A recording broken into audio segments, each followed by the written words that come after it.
You know, I wasn't sure if I was going to do a showcase on this, but after much deliberation and a lot of repetitive questions in my Discord server, I figured why not? If I don't hype you guys up every now and then, I swear I'm going to start getting people sending me DMs again. I've also been noticing a ton of misinformation since Ideology dropped, so if you have a question about the framework, just ask. Though I do want to clear one thing up, and that is, there is no vehicle framework team. I'm the only one working on it, so please stop bugging every single person that happens to drop some kind of vehicle art, especially Oscar. He is making an amazing vehicle expansion that will be released alongside this, but just let him work. He's too busy for these kinds of questions, and I'm sure he's fed up with getting pinged 100 times per day.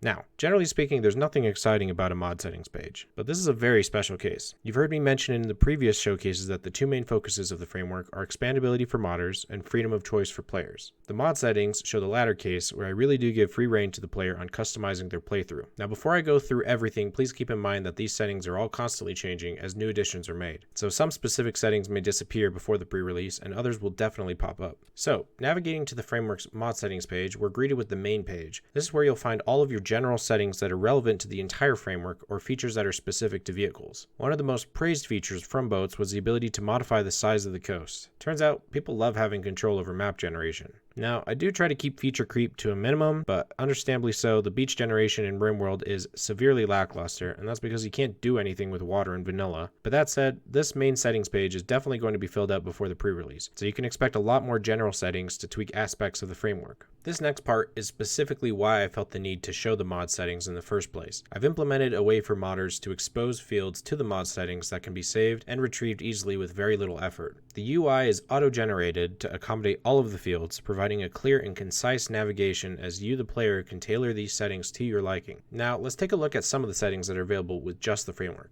You can navigate through all vehicles in your mod list, added by the framework and any other expansions you might have. And up top, we have a search filter to more easily navigate this list, as I get a feeling a good number of you are going to go crazy with downloading vehicle mods. On the right, we have settings specific to each vehicle. When you change these settings, it will make the changes just for this vehicle. If you feel a certain vehicle is not balanced to your liking, or if you just like to change its purpose all around, you can certainly do so. This gives the player the ability to change things like speed, repair rate, combat scoring, and a ton of other miscellaneous properties. Now, when I say everything is exposed to the mod settings, I really do mean everything. The only fields I don't include in the mod settings are stuff that will break the vehicle if you were to change it. This holds true for some fields that are already exposed to the mod settings, so for you modders, you have the option to lock the field. This prevents any changes in the mod settings page for that field on that vehicle. So I'm sorry to break it to you guys, but you won't be able to drive around your hot air balloon like it's a Ducati.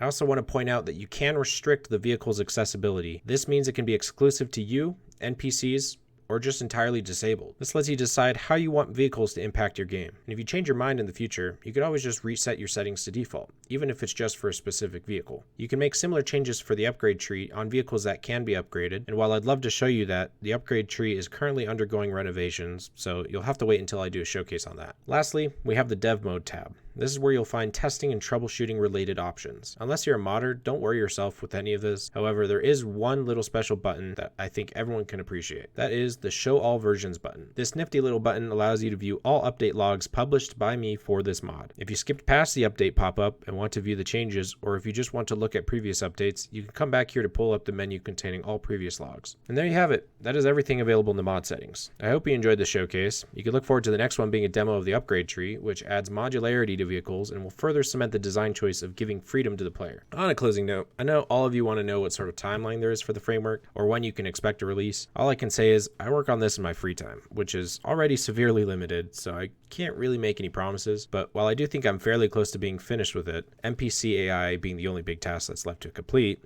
sometimes I get held up with work or with the game that I'm working on, so there could be days or sometimes even more than a week where I have to step away from the vehicle framework. So please just be patient. Join the Discord if you want to keep more up to date, and I hope you'll all support future development on this as things move forward. Thanks everyone for watching. I'll see you guys next time.